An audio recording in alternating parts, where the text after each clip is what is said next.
seat. Yep. After we die. Sure. Or rapture. We're going to a judgment seat. Yep. We get judged on the sins we did after we got saved. Because didn't we get all our sins washed away when we got saved? What the judgment seat is all about is about our service. Okay. So And from that point of being saved on. right. Okay. So if you have allowed your flesh to sin and have not done anything about it, okay, I've done more than nothing, I know those that. things can be something that are going to affect how you are rewarded. Again, we go into Corinthians and he talks about the judgment seat and about having, gold, silver, precious stones, wood, hay, stubble, and those works are going to be tried by fire. So it's not even just necessarily, as I've said before, things that we did or didn't do that we're allowing the flesh to sin by that, but it's also about the motive behind the things that we have done. Okay, gold, deity, silver, redemption, precious stones, souls, those things, those are all things that have an eternal value. Wood, hay, stubble, none of that. And those things are burnt in fire. Gold, silver, precious stones are purified in fire. So when we're at that judgment seat there, it's a purification by fire.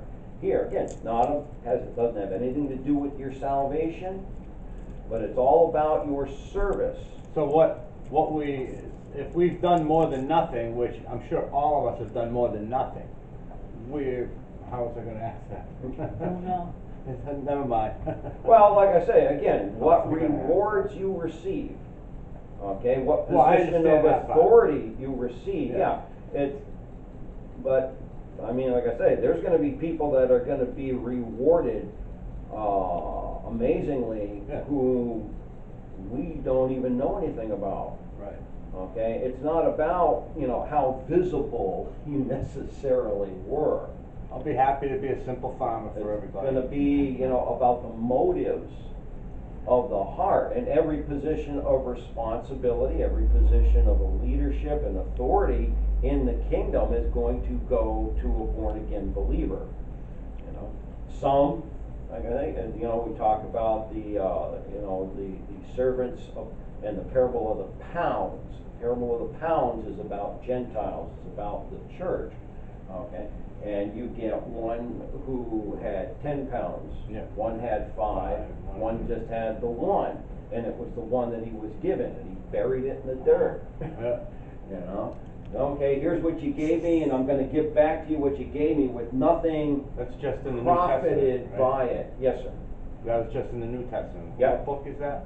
The parable of the pounds is in John, if I remember correctly on there. I think you have in Matthew and in Luke, there's the parable of the Penny or the talents. That's a Jewish measurement. Okay, because you'll notice in that parable, okay, the unprofitable servant is cast out. It doesn't occur in the parable of the pounds. You're not cast out, okay, but you do lose. Take that which he has and give to him that already has. 10 pounds. Because in the parable of the pounds, he tells him, okay, be thou over 10 cities, be thou over 5. It's about that authority, okay, and service. So you're going to have people.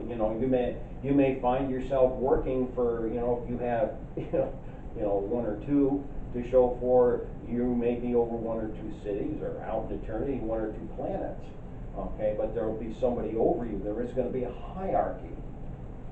Okay, it's just like Jesus talked about when James and John came, and their mother had asked for them to let him sit in the right hand and the left hand. And Christ said, that's going to be for whoever God the Father's prepared it for. I don't know who that is. I can't give you that.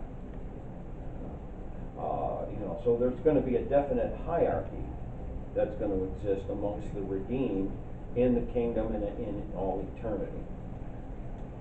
any other questions, any other comments, anything that anybody needs to have repeated?